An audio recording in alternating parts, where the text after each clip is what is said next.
Hola, bienvenidos nuevamente a mi canal. El día de hoy vamos a hablar sobre las capitulaciones. Y es muy importante que tengamos en cuenta que este tema está vinculado tanto al matrimonio como a la unión marital, de hecho. Pero se estarán preguntando, ¿qué son las capitulaciones? Son un acuerdo que se realiza entre las partes, entre los futuros esposos, los futuros compañeros permanentes, para definir cuál es el régimen económico que van a adoptar dentro de su matrimonio o dentro de su unión marital, de hecho. Es un pacto muy importante porque evitará discusiones, evitará molestias y además facilitará el proceso de divorcio, al menos en el aspecto de la liquidación de la sociedad conyugal o de la sociedad patrimonial de hecho. Recordemos que ya hemos dicho en otros videos que la sociedad conyugal nace de forma automática una vez contraemos matrimonio y que la sociedad patrimonial de hecho, si bien nace desde el día 1 de convivencia de unión marital, se consolida jurídicamente y se puede hacer exigible vía judicial después de los 2 años de esa convivencia. Pero ojo, recuerden, se ingresan los bienes desde el día 1, solo que para exigir derechos sobre esos bienes tenemos que tener un mínimo de tiempo de convivencia que es de 2 años. Pero el bien que compré el día 1, el día 365, el día 500, ingresa a la sociedad patrimonial de hecho. Y esto no quiere decir que la sociedad patrimonial de hecho evite que nazcan otros derechos dentro de la unión marital. ¿Por qué? Porque la unión marital ya produce efectos jurídicos desde el inicio de la convivencia. Si mi pareja me agrede, puedo iniciarle un proceso de violencia intrafamiliar porque ya somos familia y ya podemos exigir ese deber de solidaridad, de ayuda, de socorro mutuo, de respeto recíproco dentro de la unión marital. Hay otros videos también que les expresan un poco cuál es ese régimen en la unión marital desde el punto de vista personal y económico. Pero volvemos a lo que estábamos mencionando.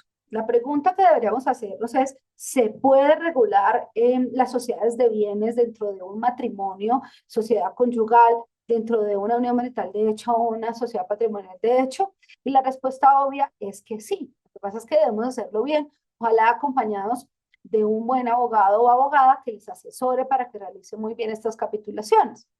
Previo al matrimonio, y yo sugiero que sea siempre por escritura pública, se puede establecer esas condiciones económicas a las que me voy a someter en mi sociedad conyugal o en mi sociedad patrimonial de hecho. ¿Qué aportes voy a realizar? ¿Qué exclusiones voy a realizar? Si voy a incluir el valor de los arrendamientos o no los voy a incluir. Si este bien que ya tenía antes de casarme lo vamos a afectar, se va a incluir a la sociedad o no. Es muy importante, como les digo, para que no haya discusiones dentro del matrimonio o la unión marital. Las capitulaciones se pueden hacer por documento privado. ¿En qué caso se hacen por documento privado? Cuando yo voy a hacer capitulaciones sobre bienes muebles no sujetos a registro, por ejemplo, los libros de mi biblioteca, yo podría capitularlos, los CDs, el PlayStation, las figuras de colección, ya que hay algunas en la biblioteca también que tenemos a veces las personas, porque si queremos coleccionar algo, y después cuando nos divorciamos me dicen, oiga, pero eso lo compró con dinero de la sociedad, le pertenece a la sociedad, pues tal vez ya no sea tan gracioso para nosotros porque le tenemos un cariño a ciertas cosas. Entonces es muy importante hacer estos pactos para tener claridad de que se eviten discusiones al interior de la pareja. Esas capitulaciones por documento privado se firman, se suscriben por las partes y por 3 testigos. En teoría, podríamos hacerlo en una servilleta. No necesitamos, digamos, si son bienes muebles no sujetos a registro, pues una formalidad específica. Más allá de que sea por escrito, firmada por las partes y por 3 testigos. Eso sí es, digamos, importante tenerlo en cuenta. Cuando versa sobre bienes inmuebles, sobre bienes sujetos a registro, que sean muebles pero sujetos a registro, o sobre los bienes que pensamos adquirir a futuro, porque de pronto pues tengamos planeado comprar una casa, un apartamento, la finca en los Llanos Orientales, el apartamento de tiempos compartidos en Cancún, un ejemplo, tendríamos que siempre hacer la previsión por escritura pública. Allí en la escritura pública pues se dejarán sentados todos esos acuerdos y obviamente pues el notario da fe de lo que nosotros libremente hemos establecido en esas capitulaciones. No se requieren testigos cuando se realizan por escritura pública. Incluso en las capitulaciones es muy importante que tengan en cuenta que se puede renunciar a los gananciales. ¿Qué significa la palabra gananciales? Los derechos que se adquieren respecto de los bienes dentro de un matrimonio o una unión marital, de hecho, reciben el nombre de gananciales. Y yo podría hacer una renuncia, decir, mira, yo te amo tanto y de verdad me estoy casando contigo por amor, que renuncio, digamos, a tener un derecho sobre tus bienes. Y la otra persona dice, bueno, listo, yo también renuncio al derecho que yo tendré sobre los bienes que tú adquieras dentro del matrimonio de la unión marital. Pero como les digo, estas discusiones es importante hacerlas antes para evitar malos entendidos, porque a veces, de pronto, en medio del amor, desde que estamos ahí drogados por la dopamina, como siempre les digo, se nos olvida hablar de esto y de pronto en una cena romántica dijimos, mi amor, yo renuncio a todo lo tuyo, tú renuncias a todo lo mío, no vamos a pelear por dinero. Y luego, cuando viene el divorcio, pues es cuando se presentan estas discusiones y yo ya digo, no, yo quiero renunciar, ni que fuera, mejor dicho, una persona que no tuviera capacidad de raciocinio y todos los bienes están a su nombre, no, yo los quiero todos. Y entonces ya cuando vienen las peleas, pues se complica la cosa porque esos pactos así verbales que se dicen en medio de esa droga del amor que es la dopamina, pues no van a tener efectos jurídicos. Esos acuerdos verbales no se pueden hacer exigibles en un estrado judicial. Aquí necesitamos la formalidad y la formalidad que yo siempre sugiero como abogada litigante que saben que lo soy es la escritura pública. Es muy importante tener en cuenta que las capitulaciones no pueden contener estipulaciones sobre los efectos personales o los derechos que se tienen en el matrimonio o en la unión marital de hecho. Me explico. Yo no podría pactar en unas capitulaciones que se pueden cumplir el deber de fidelidad y que si se incumple se debe pagarle una indemnización al otro. O no podría hacer esas famosas listas que a veces tienen las parejas si se les ocurre, de si usted conoce a Brad Pitt puede serme infiel, si usted conoce a Scarlett Johansson puede serme infiel. No, porque el deber principal en un matrimonio, de todos los deberes que hay, es el deber de fidelidad. Recuerden que les he dicho que el matrimonio regula las relaciones sexuales exclusivas entre dos personas. Y es tan importante que la causal primera de divorcio precisamente es sostener relaciones sexuales con otra persona estando casado o casada. Entonces, no se pueden estipular cláusulas que afecten esos efectos o esos derechos personales, están prohibidas. Si se escriben, se tienen como no escritas, es decir, son ineficaces de pleno derecho.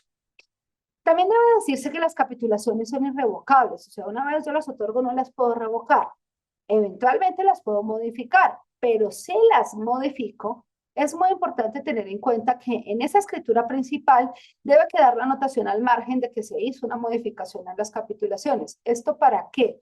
Para que sean oponibles a terceros. ¿A qué terceros? Pues pensemos que mi esposo y yo tenemos unas capitulaciones y en esas capitulaciones se establece qué bienes ingresan y qué no, y yo fallezco. Si yo fallezco, pues mis herederos podrán, digamos, hacer parte en mi sucesión. Si no tengo hijos, en este caso es relevante que ellos conozcan si se sucedieron capitulaciones y se hicieron modificaciones para saber a qué tendrían derecho y a qué no.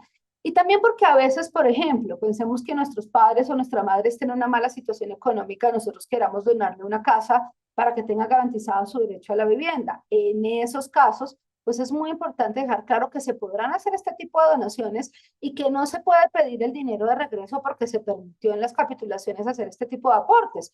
Porque en un escenario real, si yo hago donaciones a un tercero sin el consentimiento de mi pareja, me puede exigir que se revoque para que este dinero ingrese a la sociedad conyugal o a la sociedad patrimonial, de hecho, como debe ser. También es muy importante decir que la ley 54 del 90, que es la que regula la unión marital, de hecho, no establece, digamos, un régimen jurídico de las capitulaciones, sino que hace una revisión al Código Civil. En este caso, las reglas que están establecidas para las capitulaciones en el matrimonio se aplican en la unión marital de hecho. Es decir, que debemos tener en cuenta que allí se hace una aplicación por analogía. Esas normas para el matrimonio también sirven para la unión marital de hecho. Muy importante que no hagan capitulaciones para decir lo obvio. ¿Qué es obvio? Que no ingresan los bienes que yo tenía antes de contraer matrimonio ni una unión marital, sino que para decir no, qué queremos hacer respecto de las acciones, respecto de los bienes, para que quede muy claro si yo quiero permitir que ingresen utilidades, si no quiero permitirlo, en qué tiempos, en qué momentos, o sea, que quede muy claro cuáles van a ser las obligaciones, al menos respecto del manejo de los recursos y la administración, porque esto es un problema muy grande dentro de los matrimonios y entre las uniones maritales, de hecho, porque casi nunca hay claridad sobre las finanzas de la familia. Entonces, ¿qué debemos decir a modo resumen de las capitulaciones? Son un acuerdo previo previo al matrimonio o previo a que se cumplan los 2 años de la unión marital de hecho, mediante el cual los futuros esposos o compañeros permanentes regulan los aportes que van a realizar, las exclusiones que van a realizar, detallan, digamos, ojalá muy minuciosamente, cuáles van a ser esos derechos y esas obligaciones que se generen entre ellos. Se puede hacer por documento privado, pero no se los aconsejo. Y bueno, siempre, siempre, siempre asesórense de un buen abogado. Una cosa muy importante es que en la sentencia SC de la Corte Suprema de Justicia 2222 del 2020 se estableció la posibilidad precisamente de las capitulaciones se puedan realizar antes de que se cumplan los 2 años de la sociedad patrimonial de hecho. Pero esto es un criterio jurisprudencial, no es un criterio, digamos que no es un criterio legal. Por lo tanto, es muy importante que quede la previsión de que las personas se acogen a ese precepto que está sentado en esa jurisprudencia, porque de lo contrario no es exigible. Recuerden que las sentencias en Colombia no son exigibles como si es la ley. Y en ese sentido, lo importante es entrar a considerar que si yo hago la previsión, pues estoy diciéndole al juez a qué régimen económico me quiero someter. Bueno, al juez, a todas las personas.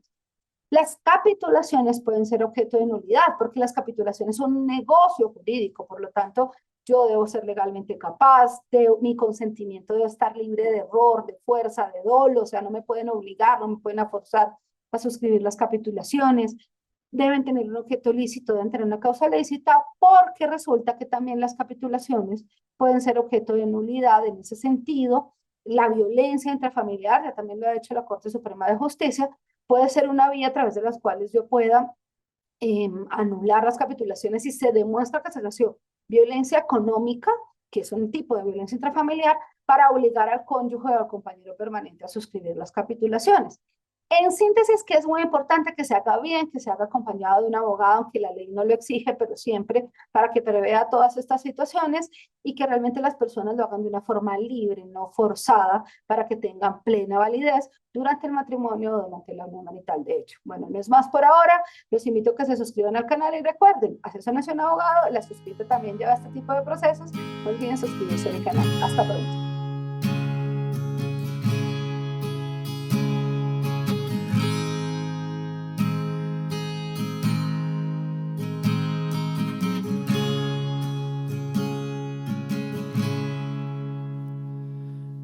Primavera en Cáceres,